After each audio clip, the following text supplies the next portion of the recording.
ఏంటో ఫ్రెండ్స్ అప్పుడప్పుడు మనం ఒకటి అనుకుంటే దేవుడు ఒకటి తలుతాడంటే గిదేనేమో. అసలు ముచ్చట మీకు చెప్పాలంటే స్టోరీ చెప్పాల్సిందే మీరు వినాల్సిందే. ఏమైందంటే మొన్న ఒక రోజు బట్టలైతే మొత్తం బట్టలు పిండేసినాయి. ఇక పిల్లలు ఉన్న కాడ బట్టలు ఎట్లుంటాయో తెలుసే కదా! డబ్బులే ఉంటాయి. ఇక అవి పిండేసి పనుందని చెప్పి బయటకైతే పోయేటప్పుడే అనుకున్నా ఇవి తియ్యాలని. ఇక ఎందుకు తియ్యి ఎండ కొడుతున్నది కదా! మంచిగానే గెరువైంది. ఇంకా ఉల్లారనని చెప్పి అట్లనే ఉంచైతే పోయినా. అచ్చే వరకు ఇక వాన, ఉరుములు, మెరుపులు నా బట్టలన్నీ తడిసినాయి.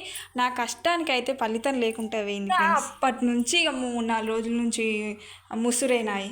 ఇక వేడుల్లా రేచుడు వర్షాకాలం కష్టాలంటే తెలిసినాయి కదా! ఇక ఇలా గెరివిచ్చింది సూరన్ ఎట్లెట్లనో కొద్దిగా కనబడ్డాడని దబా దబా పిండని మొత్తం అయితే విండేసి ఇవన్నీ అయ్యే వరకు అయితే నాకు గంట టైం పట్టింది. గిట్లుంది ఫ్రెండ్స్ ఇయ్యాల. ఇక మీకు కూడా గిట్లాంటివి ఎదురైనాయా? కామెంట్ చేయట్రీ.